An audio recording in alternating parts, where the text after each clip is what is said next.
अस्सलाम वालेकुम प्यारे बच्चों, कैसे हैं आप सब। मैं हूं आपकी उर्दू की टीचर मिस रबिया और मैं आपको खुशामदीद कहती हूं स्टेम एजुकेशन में। और प्यारे बच्चों, आपको तो पता है कि आजकल हम क्या पढ़ रहे हैं, हरूफ़े तहज्जी। जी हाँ, स्टेम एजुकेशन के उर्दू का पहला कायदा से आप बहुत से हरूफ सीखे हैं। तो आज हम एक नया सबक, एक नया हर्फ सीखेंगे, लेकिन उससे पहले मैं आपको दिखाऊंगी एक तस्वीर। तो ये देखें, ये किसकी तस्वीर है? ये है हॉकी। क्या है ये? हॉकी। इसे क्या करते हैं? इसे हम खेलते हैं। ये एक गेम में इस्तेमाल होता है, साथ में एक बॉल होता है और इससे हम खेलते हैं। इसको क्या कहते हैं? हॉकी। और जब मैं हॉकी बोल रही हूँ तो इसकी इब्तदाई आवाज़ क्या है? क्या है? हॉकी। शाबाश। अब मैं आपको दिखाऊंगी कि ये दिखता कैसे है। ये देखिए, ये है शाबाश।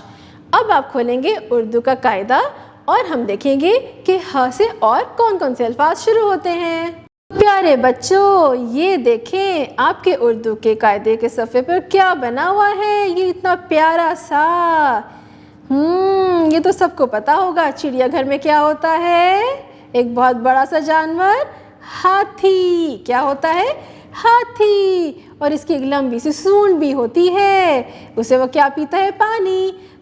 हाथी। हाथी। शाबाश। और हाथी के साथ ये क्या है? छोटा सा, ये भी एक जानवर है। चिड़ियाघर में होता है और जंगल में भी होता है। इसे क्या कहते हैं? हिरन। क्या कहते हैं? हिरन। हिरन। हिरन। आज हमने प्यारे बच्चों क्या पढ़ा? हिरन, हाथी। शाबाश। अब मैं आपको बताऊंगी कि इसको लिखते कैसे हैं। तो चलिए शुरू करते हैं। छोटा सा एक दायरा लगाएं तो क्या बना? छोटा सा एक दायरा बनाएं तो क्या बना? शाबाश। प्यारे बच्चों, आज आपने एक नया हरफ सीखा है ह। इसकी अदायगी सीखी, इसे शुरू होने वाले अल्फाज सीखे और इसको लिखना भी सीख लिया। उम्मीद है आपको बहुत मज़ा आया होगा।